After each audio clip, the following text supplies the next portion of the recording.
Story 1. The office printer that only worked after midnight. This happened to me in 2019. At the time, I worked night shifts at a private office building in downtown Minneapolis.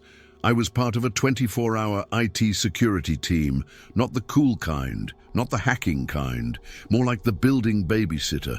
I was alone most nights. One other guy, Dave, worked the same hours, but in another wing of the building. The office was open plan, rows of cubicles, low ceilings, carpeting that muffled your footsteps, cold LED lights overhead, motion activated.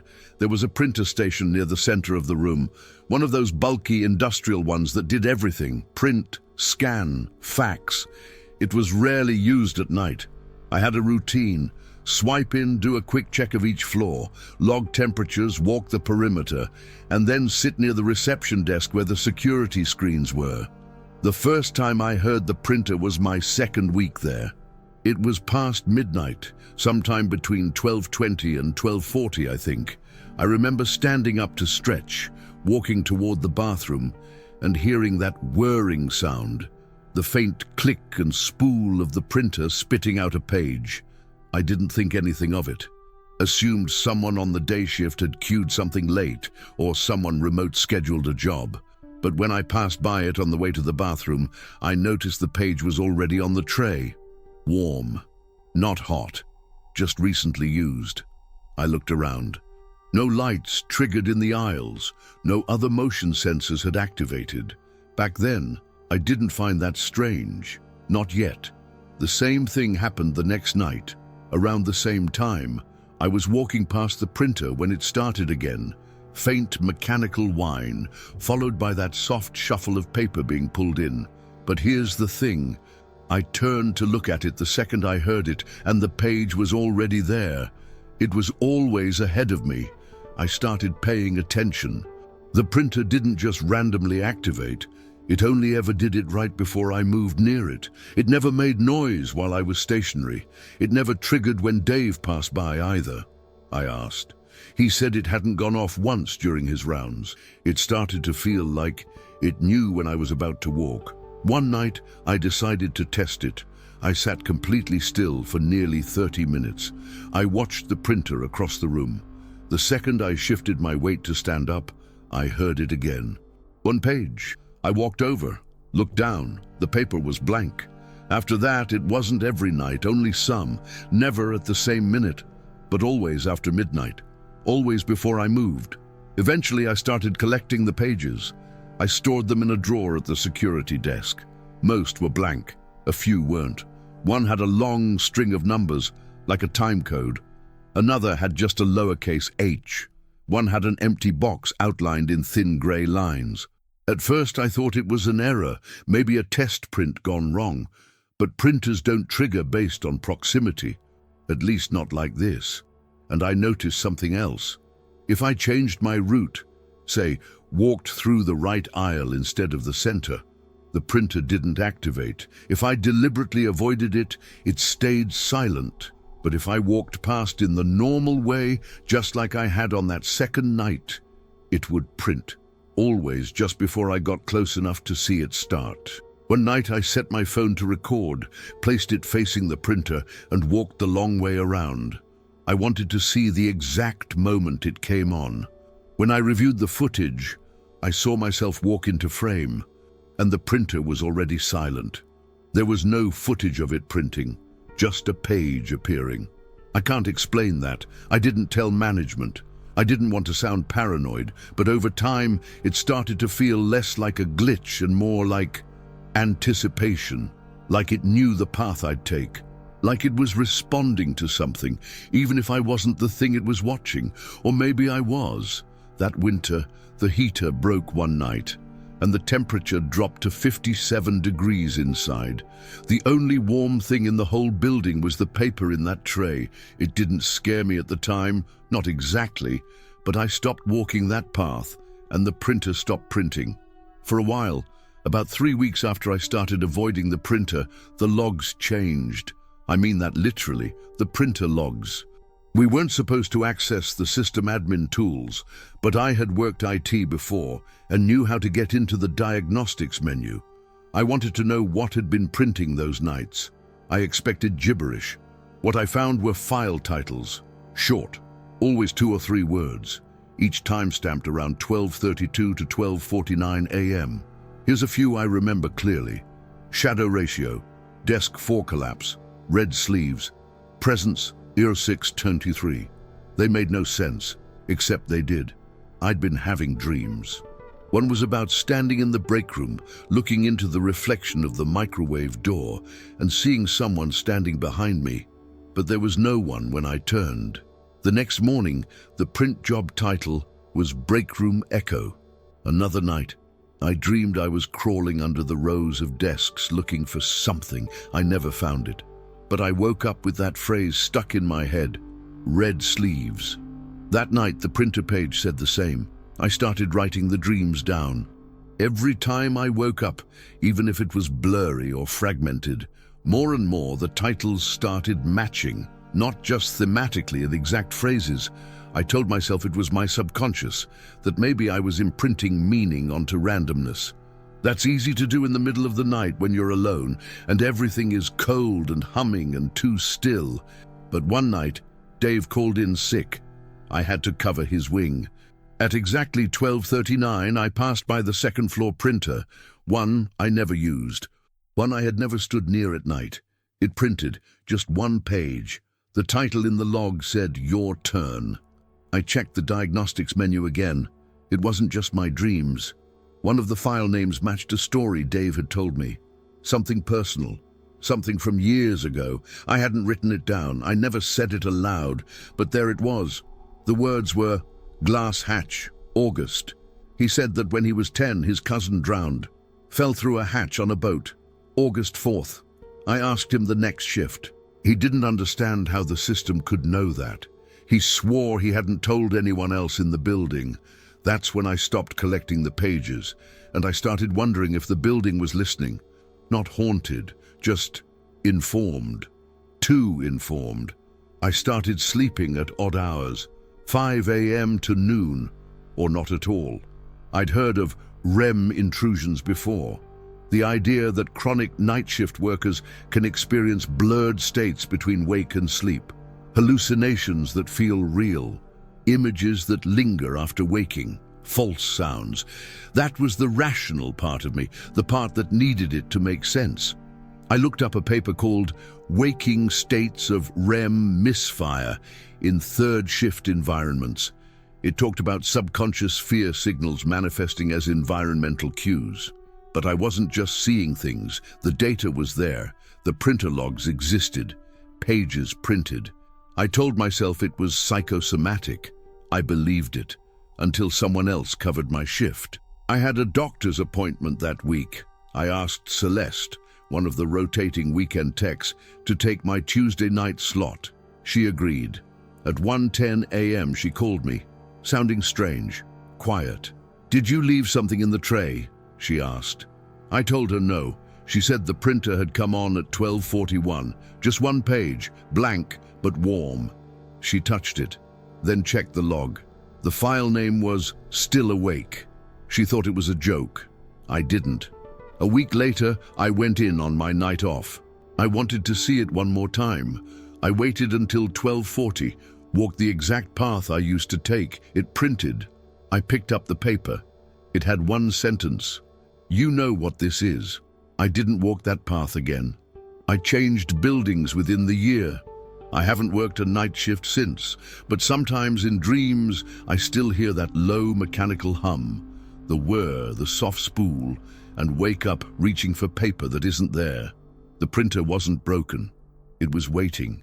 Story 2. The man in the security feed who didn't exist. This happened in 2018. At the time, I worked the graveyard shift at a mid-sized commercial office tower in downtown Portland. My title was Night Operations Monitor, which basically meant I was responsible for live surveillance review between midnight and 8 a.m. There were 42 cameras in total, entrances, exits, stairwells, elevator lobbies, and all 4 corridors on each of the 10 floors. My station was in the basement, a small security room with 2 chairs, 3 monitors and no windows. The building itself was quiet at night. No tenants allowed after 10 unless pre-authorized. We had motion-triggered lights on every floor, and our badge entry logs were synced to a master database. Nothing ever happened. For almost 6 months, my shift was uneventful. Then, one night in October, I noticed something strange in the southeast corridor of floor 7. It started with a flicker, just a soft blink of overhead fluorescence on camera 27. The lights dimmed, then popped back on. I didn't think much of it, assumed it was a faulty ballast. But when I went up to check in person, the hallway was calm. I walked the length of it. Lights were steady, no flicker. The hum of the fixtures was constant, low. I stood there for a minute, waiting. Nothing happened. But when I got back to the security room, the feed was flickering again. It showed me walking under the lights. Only, in the footage, the bulbs above me blinked rapidly as I passed. I rewound the feed, watched the 30-second loop of myself. I walked calmly, glancing at the ceiling, which strobed like a warning light. But I hadn't seen that in real life. I rewound it again, slowed it frame by frame. The flicker started before I stepped into frame. It was subtle, but the lights seemed to anticipate where I was going. I mentioned it in the logbook, called it phantom sync error, and flagged it for maintenance. The next night, the same thing happened, but this time on floor 9. Different camera, same behavior. On screen, the hallway strobed in silent bursts, as though the power was fluctuating. But when I took the elevator up and walked the same route, the hallway was lit perfectly. I even stood still for over 2 minutes under the supposed blinking bulb. Nothing. Back in the security room, the feed told a different story. I watched myself, motionless under a light that pulsed dim, bright, dim. I looked confused on screen, but in memory, I hadn't noticed anything. I hadn't felt anything. That's when I started saving the clips. I labeled the folder Loop Light Anomalies. By the end of the week, I had 4 videos. All of me. All walking under lights that blinked only in the footage. It wasn't just timing. It wasn't just a delay. The flickers preceded my presence. They predicted where I would be. It was about 10 nights into the anomalies when I saw him. The timestamp was 2:43 a.m., camera 32, the north stairwell. A man standing still at the landing between floors 6 and 7. His face was blurred, not by motion, but by stillness. The lens focused perfectly on the stair railings, the walls, the signage, but his face, the center of the frame, never resolved. He wasn't moving. He wasn't looking away. But somehow, his features remained vague, and he was facing the camera directly. At first, I thought it was someone who got past the main entrance, maybe a tenant who'd stayed late, or someone who knew the access code. But when I checked the badge logs, no one had entered or exited since 10:02 p.m. I rewound the feed. There was no footage of him arriving. One frame, he wasn't there. The next, he was, standing still, facing the lens. I watched for 5 minutes. He didn't move. I toggled to the adjacent hallway cams. Nothing, no trace. And then, at 2:51, the frame skipped. Just a single skip. When it returned, he was gone. No movement, no departure. One frame he was there, one frame he wasn't. I played the loop again, looked for a shadow, a blur, anything. But the camera didn't even register a motion trigger. It was like he hadn't existed at all. Except for one thing. In the feed, on the landing wall behind him, there was a small discoloration, like a smudge or stain. But when I walked the stairwell myself, there was nothing there. I took a photo with my phone, held it side by side with the security frame, identical angle, except in my photo, the wall was clean. I filed an incident report, attached the images, wrote it up as possible camera glitch, but I couldn't explain the face, or the way he seemed to stand perfectly centered, as if he knew the limits of the frame, like he understood where the lens would end. I checked the feed the next night. No sign of him. But 3 nights later, he returned. Different camera. Floor 5. Elevator lobby. Same posture, Same blurred face, same fixed gaze, straight into the lens, like he knew I was watching. I started researching. Not ghosts, not spirits, just explanations. There's a theory in environmental psychometrics called visual displacement linked to trauma architecture. The idea that in buildings where significant stress or death events have occurred, certain types of surveillance equipment will begin to record non-entities. Not spirits, not hallucinations, just electronic echoes. Figures which don't exist in the physical world, but appear only to lenses. They've been reported in war hospitals, abandoned asylums, even train stations where mass deaths occurred. These figures often behave predictively. Not repeat loops, but preemptive presences. They anticipate movement. They anchor themselves to emotionally charged locations. And they appear only on digital capture. I checked the history of the building. Back in 2004, before the company bought the property, it was a regional call center. An employee died by suicide on site. Floor 7, the southeast corridor. The first flickering I noticed, that exact hallway. The time of death listed in the report was 12:46 a.m., the first flickering timestamp, 12:45. I stopped sleeping during the day. I'd get home and just lie on the couch, staring at my phone, watching the saved clips over and over. Eventually, I brought a flashlight to work and started walking each floor in total silence, just to feel the space. Some nights it felt normal. Others, I'd get that airless sensation, the kind where the pressure in the room doesn't match the temperature.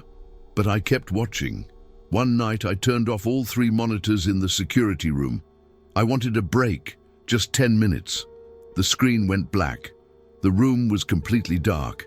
And then, faintly, I saw the figure, not on the monitors. In the reflection, in the black glass of the center screen, the light from the hallway behind me didn't account for it. I turned. There was nothing there. Turned back. Still nothing. But the outline, just a hint of posture, had been there. And it had been facing me. I didn't finish my shift.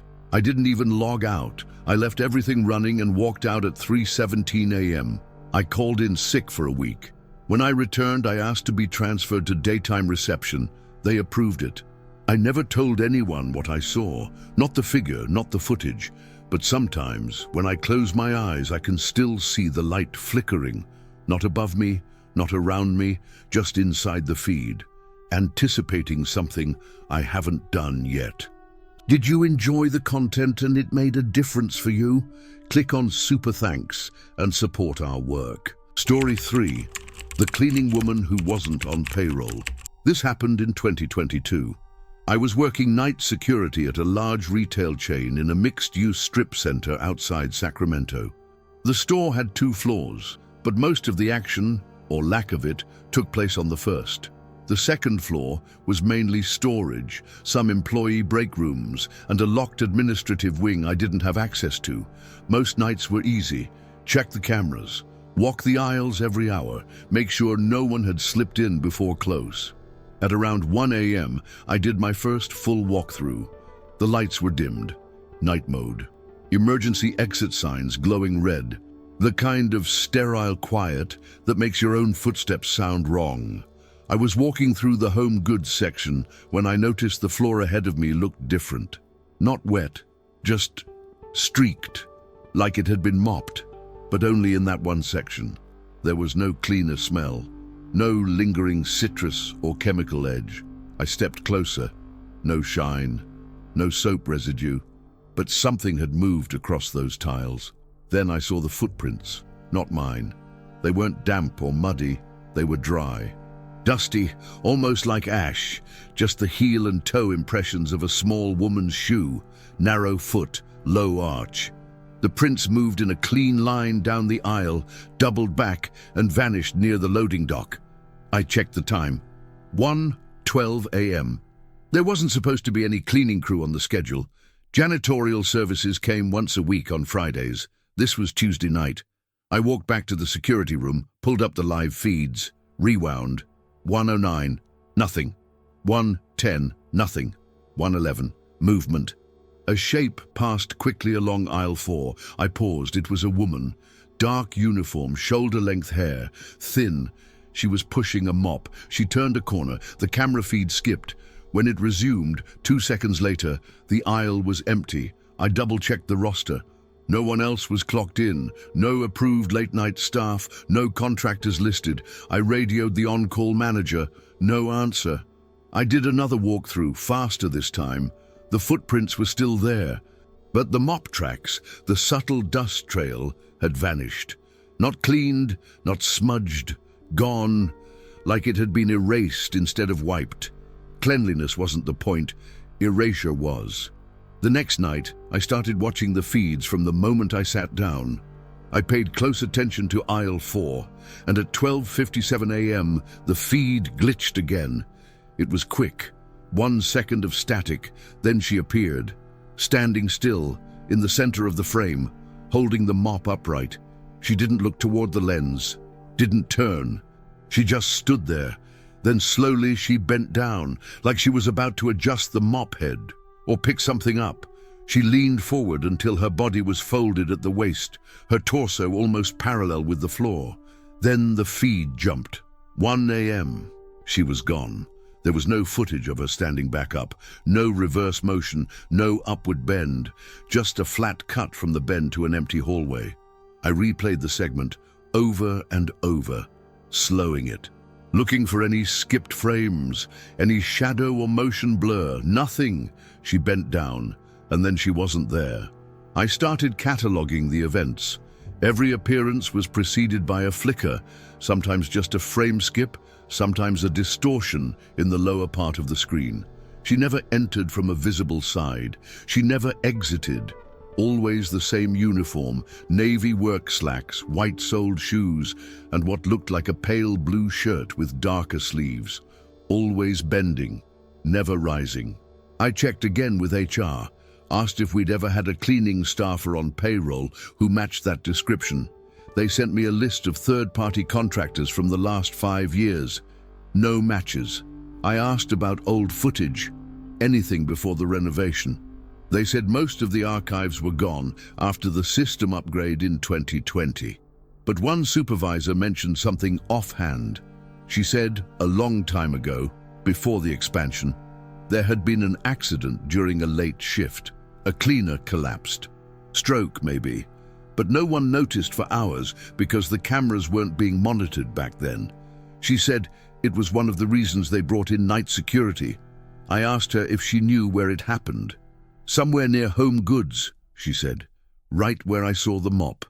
I started looking into something I'd heard once in a documentary, the idea of phantom labor. It's a psychological folklore category. Theorists talk about workers who perform tasks in places that no longer need them. Apparitions of duty, not presence, not malicious, not dramatic, just stuck in a loop of service. Late-night factories where machines hum with no operators. Offices where chairs are slightly askew each morning. Stories of custodial shapes glimpsed on floors that haven't been leased in years. It made a kind of sense. This store had changed layouts 3 times.